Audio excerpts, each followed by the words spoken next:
올해는 3.1운동이 일어난 지 105주년이 되는 해입니다. 기독교 현실, 지금 교회의 어떤 현실을 생각해 보게 되면은 이 3.1운동은 얼마나 역사적인 사건이었는지 모릅니다. 140년 한국 교회 역사에서 이보다 중대한 일이 있을까 하는 생각이 듭니다. 이 3.1운동은 민족과 교회가 하나가 되었던 사건입니다. 기독교가 천도교와 불교와 손을 잡고 민족적 거사에 주도적인 역할을 한 사건이고요. 또 예수를 믿는 자와 예수를 믿지 않는 자가 한 마음이 되어서 대한민국 만세를 독립 만세를 외친 사건입니다. 성직자의 평순도가 외국자가 되어서 태극기를 흔들고 한 몫으로 독립을 위해서 피를 흘렸던 사건이기도 합니다. 여러분, 3.1운동에서 기독교 영향이 참 놀라웠습니다. 105년 당시 기독교인의 수는 전 국민의 1.5% 정도 되었습니다. 한 1,600만 명의 전 국민에 비해서 기독교인의 수는 23만 2천 명에 불과하였습니다. 당시 교인이 100만 명이 넘었던 천도교보다도 훨씬 작은 그러한 규모였습니다. 그 한국교회는 민족의 문제를 안고 함께 기도하며 또 아파하였던 민족을 사랑하던 공동체였습니다. 민족의 독립을 위해서 전국적인 네트워크를 만들고 또 그 네트워크를 주도할 수 있는 인물을 키웠던 그러한 기독교이기도 합니다. 3.1운동의 이 기독교인의 참여도는 통계 자료에도 잘 나타나는데요. 청국부 당국이 1919년 말까지 3.1운동 관련하여 체포하고 기소한 사람은 모두 19,535명이었습니다. 이 가운데 기독교인이 3,373명으로 전체 17.3%를 차지하고 있었고, 그 다음인 천도교 2,283명보다도 훨씬 더 많았습니다. 유학자와 불교도들은 200~300명에 불과하였습니다. 특히 여성 피소자들 가운데서는 기독교인의 수가 308명으로 전체 65.6%를 차지하였습니다. 전체 인구의 1.5%도 안 되는 기독교인들이 이 3.1운동, 전국적인 운동 가운데 아주 적극적으로 또 주도적인 역할을 함을 볼 수 있습니다. 기독교는 3.1운동으로 말미암아서 많은 교인들이 살해되거나 구금되고 교회는 파괴되었습니다. 한동안 이렇게 예배를 드릴 수 없을 정도로 큰 타격을 입게 되었습니다. 1919년 10월 평양에서 장로교총회 열렸을 때 당시 평양 시운동을 주도하였던 총회장 김선두 목사를 비롯하여서 수감 중인 교인이 1,642명이었습니다. 많은 사람들이 이제 매를 맞고 풀려났는데요. 여전히 수감 중인 이 사람들은 적극적으로 참여한 그런 사람들이었습니다. 사살되거나 맞아 죽은 사람이 47명, 파괴된 예배당이 12개였고 또 평양 지역 목사는 27명 가운데서 남은 사람이 10명이었습니다. 그래서 목사님들이 내년도 노예는 감옥에서 모입시다, 이런 얘기를 할 정도로 교회에 많은 피해를 입게 되었습니다. 따라서 105년 전 기독교는 놀라운 힘을 보여주었습니다. 일제강점기에 고통당하는 민족을 향해서 아파하는 마음이 있었고요, 큰 관심이 있었습니다. 타종교와 손을 잡았고 불신자와 함께 독립을 내줄 수 있었습니다. 수적으로는 참으로 미약하고 연약한 그러한 존재였지만, 그러나 기독교인들은 오직 하나님만 의지하면서 이 악의 세력에 대해서 저항하고 다양하였던 진정한 믿음의 사람들이었습니다. 오늘 3.1절 105주년 이 기념 예배를 드리면서 다시 우리의 모습을 돌아보길 바라고, 또 3.1 운동의 정신을 우리의 가슴에 새기고 그리스도인으로 살아가는 우리 모두가 되시기를 간절히 소망합니다. 우리 민족의 문제에 관심을 가지고 책임의식을 가져야 됩니다. 이 시대를 읽고 세상을 밝히는 사명을 감당해야 되고요, 또 교회가 복음으로 세상을 선도하고 사회를 밝힐 수 있도록 기도하고 힘써야 됩니다. 그리고 3.1 운동 때 마찬가지로 이 민족이 교회에 가까이 올수록 우리가 더욱더 힘써 기도해야 될 줄 믿습니다. 이것이 3.1 운동이 오늘 우리에게 전하는 이 진정한 교회의 모습입니다. 오늘 본문에서 만나는 초대교회 공동체도 참 작고 미약한 존재였습니다. 이제 세상에 갓 태어난 신생교회였습니다. 예수님이 승천하신 후에 마가의 다락방에 모였던 사람이 120명, 성령 강림 사건 이후에 베드로가 거리에서 말씀을 전했을 때 그의 말씀에 감동받았던 사람이 3,000명의 교회에 들어왔죠. 그렇지만 여전히 교회는 작고 미약한 존재였고 세상이 마음만 먹고 탄압하게 되면 언제라도 사라질 수 있는 그러한 위기 상황 가운데 놓여 있었습니다. 이런 상황에서 초대교회 공동체는 첫 바퀴를 받는 상황이 벌어졌습니다. 베드로가 아니 성전 미문에서 나면서 걷지 못하는 장애인 거리를 고치는 기적을 베풀지 않았습니까? 이 놀라운 기적은 당시 유대사에 큰 파문을 일으키게 되었습니다. 왜냐하면 이 기적을 체험한 이 장애인 거린이 그 자리에서 벌떡 일어나서 뛰기도 하고 걷기도 하였고 성전에 뛰어들어가서 자신을 고친 하나님을 향해서 큰 소리로 외치며 찬송하였기 때문입니다. 이 놀라운 사건을 목격한 사람들이 베드로와 요한에게 달려가서 주목하며 묻지 않습니까? 그때 베드로 요한은 자신을 주목하는 자들에게 우리가 이 놀라운 사건을 베푼 것이 아니라 십자가이신 예수께서 하셨다고 증거합니다. 예수의 이름이 이 놀라운 영역을 가져왔다고 증거하였고요. 누구든지 회개하고 죽기로 돌아오게 되면 이와 같은 새롭게 되는 구원의 역사를 경험할 거라고 말씀을 전하였습니다. 그러자 그날 예수를 믿고 나온 자가 4,000명이나 넘었습니다. 그러자 예루살렘 성전 대제사장들과 종교 지도자들도 베드로와 요한을 주목하지 않았습니까? 그리고 두 사람을 체포 구금하고 신문하였습니다. 그때 베드로와 요한은 성령이 충만하여서 이 공회 앞에서 주눅들지 아니하고 담대하게 장애인 치유 기적 사건을 해명하고 설명하였습니다. 단지 해명한 것이 아니라 그들은 십자가에 죽은 예수를 변증하였습니다. 그리고 오직 예수 이름만이 유일하게 구원의 능력이 있음을 그들은 담대하게 전하였습니다. 종교자들이 들어보니 어떤 느낌을 받았을까요? 이 베드로와 요한이 범상치 않구나, 위험한 인물을 알게 되었습니다. 예수님과 같이 이를 가만히 내버려 두게 되면 장차 유대사에 큰 충격을 가하겠구나, 우리 지대를 흔들겠구나 하는 그러한 생각을 하게 되었습니다. 그러나 그들은 두 사람을 처벌하지 않고 그들을 방면할 수밖에 없었습니다. 왜냐하면 그 자리에 이 놀라운 기적을 체험한 증인이 그곳에 있었고 또 이 사건이 모든 사람에게 널리 알려졌기 때문입니다. 그래서 그들은 베드로와 요한을 붙잡아서 협박하고 그들을 내보냅니다. 계속해서 예수의 말로 예수의 이름으로 복음을 전하지 말 것을 당부하고 협박하고 경고하였습니다. 베드로는 풀려나서 초대교회 공동체로 다시 돌아왔습니다. 그리고 종교지도자들이 그들에게 하였던 이협적인 말 경고를 그대로 보고하였습니다. 그 보고를 받고 모든 사람이 위기를 감지하였을 것입니다. 이제 우리 앞에는 박해와 핍박이 있겠구나. 만일 초대교회가 순순히 이 종교지도자의 말을 따르게 되면 아무 일도 일어나지 않을 것입니다. 그러나 계속해서 담대하게 복음을 전하게 된다면 이 박해와 핍박은 불을 보듯이 뻔한 일이었습니다. 베드로와 요한의 보고를 들은 초대교회 공동체는 어떠했나요? 놀랍게도 그들은 두려워하거나 피하지 않았습니다. 그들은 모여서 한 마음으로 기도합니다. 창조주 하나님을 바라보았습니다. 24절 보게 되면 그들은 하나님을 이렇게 부르며 기도하지 않습니까? 대주제여 전지와 바다와 그 가운데 만물을 지으시오. 이 하나님이 그들이 위기를 만났을 때 부르짖은 하나님이었습니다. 하나님에 대한 믿음이었습니다. 그들은 또한 그들의 박해 상황을 성경 말씀에 비추어서 이해하고 깨달았습니다. 그들이 만난 상황은 처음 만난 사건이 아니라 이미 하나님께서 성경을 통해서 알려주신 상황입니다. 그들이 처음 만난 상황이 아니고 그동안 수많은 믿음의 사람들이 경험하고 겪었던 동일한 상황이었습니다. 특히 성령께서는 시편 2편에서 이 성령 충만하게 하셔서 다윗을 통하여서 이 사실을 말씀하고 계시하였습니다. 시편 2편 말씀은 이렇게 증거하지 않습니까? 어찌하여 열방이 분노하며 족속들이 허사를 경영하는고 세상에 군왕들이 나서며 관리들이 함께 모여 주와 그의 그리스도를 대적하도다. 여러분, 세상 나라와 통치자들은 믿음의 사람들을 가만 내버려 두지 않습니다. 믿음의 사람들을 박해하고 죽이려고 하지 않습니까? 바로 얼마 전에도 헤로당과 빌라도 총독이 예수님을 그렇게 하지 않았습니까?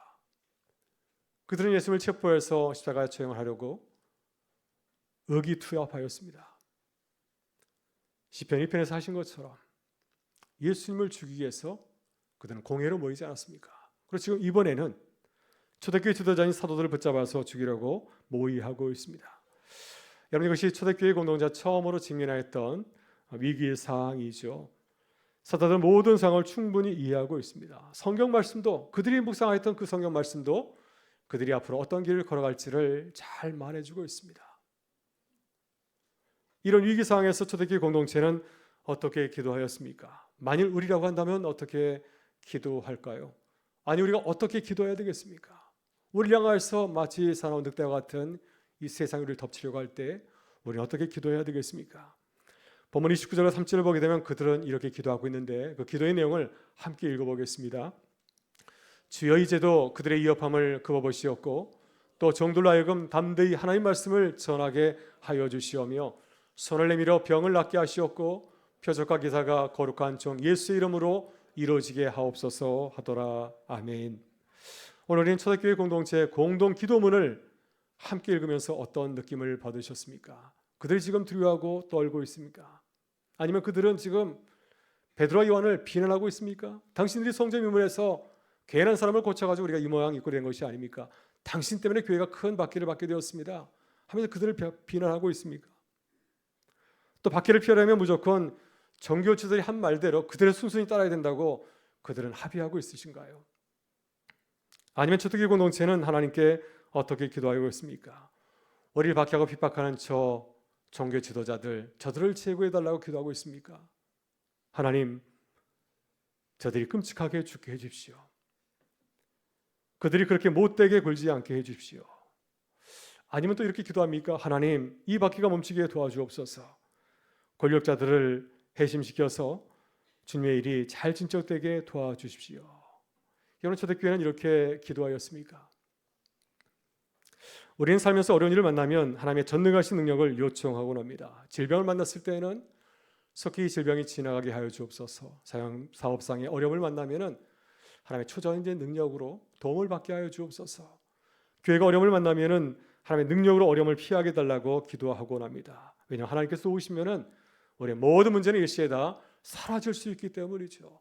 하나님께서 역사하신다고 한다면 그 모든 일이 문제가 되겠습니까? 그래서 우리는 어려운 일을 만나면 하나님을 간절하게 삼하고 기도하고 합니다. 그러나 초대교회 공동체는 이 엄중한 위기 상황을 만나서 어떻게 기도하였나요? 그들은 말씀드린 대로 하나님의 능력과 임재에 대한 확신이 있었습니다. 하나님은 어떤 분이신가요? 천지를 지으신 분이십니다. 광대하신 분이십니다. 또 하나님께서는 역사를 주관하시는 분입니다. 우리가 세상에 만나는 핍박과 박해도 하나님과 무관한 것이 아니라 하나님의 뜻과 섭리 가운데 있음을 그들은 확신하고 믿었습니다. 여러분, 이 믿음과 확신이 초대교회 성도들을 담대하게 하였습니다. 이 믿음과 확신이 그들을 다르게 기도하게 하였습니다. 그들은 이렇게 기도하지 않습니까? 간단히 말씀드리면 오늘 이렇게 기도하고 있습니다. 주님, 그들의 위협을 지켜보시고 우리가 계속해서 담대하게 말하게 하시고 주님은 계속해서 강력하게 일해 주시길 바랍니다. 놀랍게도 초대교회 공동체는 기도하는 법을 알았습니다. 어려운 일을 만났을 때 우리 힘으로 도저히 감당할 수 없는 엄청난 위기가 찾아왔을 때 어떻게 기도해야 되는지를 잘 알고 있었습니다. 그래서 우리도 어려운 일을 만났을 때 초대교회 공동체처럼 기도해야 됩니다. 하나님을 다시 바라보고 우리의 믿음을 확인해야 될 줄 믿습니다. 우리가 믿는 하나님은 어떤 분이신가요? 우리 예배 때마다 부르는 하나님, 새벽마다 찾아와서 부르는 하나님, 그 하나님은 어떤 분이신가요? 하나님은 우리와 함께 하시는 분이신 줄 믿습니다. 임마누엘 하나님이 바로 우리가 믿는 하나님이신 줄 믿습니다. 이 사실을 믿는다고 한다면 그분의 놀라운 능력과 사랑을 믿는다고 한다면 어떤 상황 가운데서도 두렵지 아니하고 우리의 삶을 던질 수 있지 않겠습니까? 그래서 우리는 주어진 상황보다도 하나님을 더욱 묵상하고 기도해야 될 줄 믿습니다. 이런 초대교회 사도들과 성도들은 사나운 늑대처럼 그들을 죽이려 달려드는 세상을 바라보면서 두려워하지 않았습니다. 왜 그들은 두려워하지 않았을까요? 역사를 주관하신 하나님을 주목하였기 때문입니다. 예수님께서 십자가에 달리신 그 사건도 하나님의 주권 아래 있음을 믿었기 때문입니다. 예수님께서 십자가에 달려 돌아가신 것은 아무런 용거 없이 억울한 죽음을 당한 것이 아니라 그마저도 하나님의 뜻 가운데 있음을, 우리의 모든 순간이 주님의 주권 안에 있음을 확실하게 믿었기 때문이었습니다. 만약 하나님께서 역사를 주관하시고 우리의 모든 상황을 다 아신다고 믿는다면 우리가 어떻게 기도해야 되겠습니까? 그분이 우리와 함께 하심을 믿는다고 한다면 우리가 어떻게 기도해야 되겠습니까? 우리는 우리가 할 일을 생각하고 기도하면 됩니다. 우리가 해야 할 일을 깨닫고 담대하게 그 일을 하게 해달라고 기도해야 될 줄 믿습니다. 다시 말해서 모든 것을 하나님께 맡기고 도와달라고 기도만 하는 것이 아니라 하나님, 내가 할 일이 무엇입니까? 주님의 뜻을 이루기 위해서 나에게 주신 일이 무엇입니까? 그 일을 깨닫고 그 일을 하게 되려고 기도해야 될 줄 믿습니다. 여러분, 이것이 역사를 주관하시는 하나님이 있는 성도의 기도하는 모습인 줄 믿습니다. 여러분, 초대교회 공동체는 이 사실을 분명히 알고 있어서 그들은 이렇게 기도하지 않습니까? 하나님, 담대하게 하나님의 말씀을 전하게 하여 주옵소서. 손을 내밀어 병을 낫게 하여 주옵소서. 표적과 기사가 거룩한 종 예수의 이름으로 이루어지게 하여 주옵소서. 여러분, 초대교회는 이 위기의 상황에서 우리가 해야 할 일을 분명히 알고 있었습니다. 그들이 할 일이 무엇인가요? 지금 세상은 우리를 집어삼키려고 하고 있는데 이런 엄중한 상황 가운데서 우리가 할 일은 무엇이겠습니까? 그래서 베드로와 요한이 그들을 주목하는 사람들에게 말씀을 전한 것처럼 담대하게 하나님의 말씀을 전하는 것인 줄 믿습니다. 성전미문에서 장애를 고친 것처럼 예수의 이름으로 표적과 기사를 행하고 보여주는 것인 줄 믿습니다. 많은 사람들이 베드로가 말씀을 전할 때 그 말씀을 듣고 변화되지 않았습니까? 계속 사람들에게 복음을 전하고 증거하는 것인 줄 믿습니다. 여러분, 사도들은 박해를 피하게 달라고 기도한 것이 아니라 계속해서 우리가 죄를 감당하게 해 주옵소서 기도하였습니다. 이렇게 공동체 한 마음으로 기도할 때 초대교회는 다시 한번 오순절 성령 강림의 역사를 경험하게 되었습니다. 여러분, 31절은 이 그들의 기도의 결과를 이렇게 증거하고 있습니다. 우리 이 말씀을 같이 한번 읽어보겠습니다. 빌기를 다음에 모인 것이 진동하더니 무리가 다 성령에 충만하여 담대한 하나님 말씀을 전하니라. 아멘. 하나님께서는 그들의 길을 누르시고 응답하셨습니다. 기도 결과로 그들을 여파하는 모든 박해 상황이 다 사라진 것이 아닙니다. 하나님께서 그들을 예루살렘에서 다른 안전한 곳으로 옮기신 것도 결코 아니었습니다. 그러나 하나님께서는 그들이 구한 대로 담대한 마음을 주셨습니다. 성령 충만한 은혜를 주셔서 그들이 담대하게 하나님의 말씀을 전할 수 있도록 인도하셨습니다. 여러분, 100여 년 전 한국교회 성도들 3월 1일이 되기 전에 어떤 마음이었을까요? 3.1운동이 다가왔을 때 그들은 직감적으로 다가올 위기상을 알았을 것입니다. 전국의 교회와 성도들이 3.1운동에 참여하게 되면 일제가 가만 놔두겠습니까? 박해와 핍박은 당연한 일이었습니다. 그러나 그들은 이 상황에 지나가게 해달라고 기도하지 아니하고 담대하게 만세를 부들게 해달라고 기도하였습니다. 하나님께서 그들에게 은혜 주셔서 그들의 기도를 들어주셔서 담대한 믿음과 용기를 주셨습니다. 그래서 그들이 작고 초라했지만은 이 3.1운동을 투조적으로 감당하는 역할을 해낸 것입니다. 여러분, 3.1운동 민족대표 신석구 목사님, 감리교 목사님이신데요. 3.1운동에 참여한 죄로 서대문 감옥에 투옥이 되었습니다.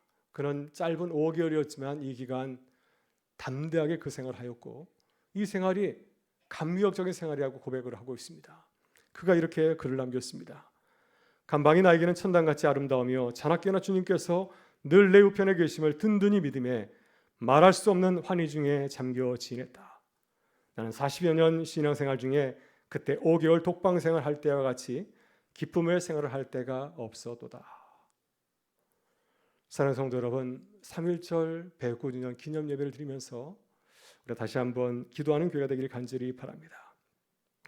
우리에게 어려운 상황이 온다 할지라도 두려워하지 아니하고 주님 담대하게 주일하게 주십시오. 기도하는 교회가 되기를 간절히 소망합니다. 세상을 바라면서 걱정하고 염려하는 것이 아니라 성령으로 충만해서서 담대하게 주의 복음을 전하게 해주옵소서. 기도하는 교회와 성도가 되기를 간절히 바랍니다. 그래서 이 어려운 시대를 살아가면서 다시 세상을 깨고 살리는 주님의 교회로 아름답게 세워질 수 있기를 주의 이름으로 축원합니다. 우리 다 같이 일어나셔서 함께 찬양하겠습니다.